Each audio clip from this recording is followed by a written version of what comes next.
muuqaalkan waxaynu kaga hadli doonaa sheekooyinka dadkii guusha gaadhay caankana noqday waa buug cusub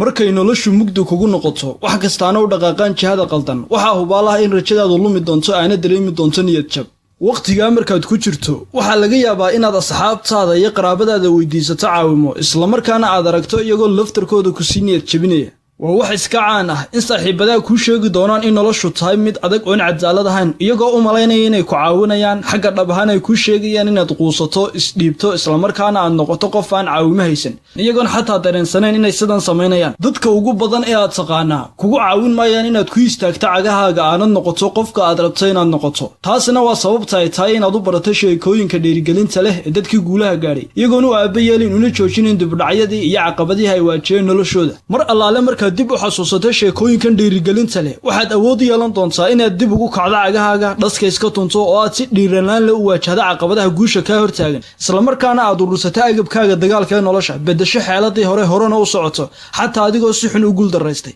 haddii aad u jeelan tahay inaad guul ka gaadho nolosha waxa ugu fiican ee aad samayn kartaa waxay tahay inaad naftaada barto sheekooyinkan dhiirigelinta leh ee dadkii guulaha gaadhay caankana noqday dad badan oo raba inay guul ka gaadhaan noloshooda shaqadooda iyo ganacsigooduba way ku fashilmaan sababtoo ah ma garanayaan intay qofka ku qaadato inuu guul gaadho iyo sida ay waddada guushu u eg tahay waxay arkaan oo keliya natiijada ugu dambaysa oo ah qofkii oo guul gaadhay iyagoon wax fikiraha ka haysan waxa uu qofkani soo maray noloshiisa haddii aad ogaato sheekooyinkan dhiirigelinta leh ee dadkii guulaha gaadhay waxaad hanan doontaa qaab fikirkooda waxaanad sidoo kale baran doontaa sida ay u eg tahay waddada guushu fursadaha aad nolosha guul ku gaadhi kartaana waxay noqon doonaan qaar aad u heer sarreeya waxyaabaha aad ka faa'idi doonto buuggan dhammaan dadka buuggan ku qorani waa dad nolosha siiroo ka soo bilaabay dhammaan dadka aan sheekooyinka buuggan kuugu soo gudbinaya maaha dad ku dhashay ama dhaxlay guusha balse waa dad siiroo ka soo bilaabay nolosha ilaa ay ka noqdeen milyaneero iyo bilyaneero dunidoo dhan caan ka noqday buuggani wuxuu kor u qaadi doonaa dhiiranaantaada markaad aragto dad kaa liitay oo haddana nolosha heer ka gaadhay xaqiiq ahaan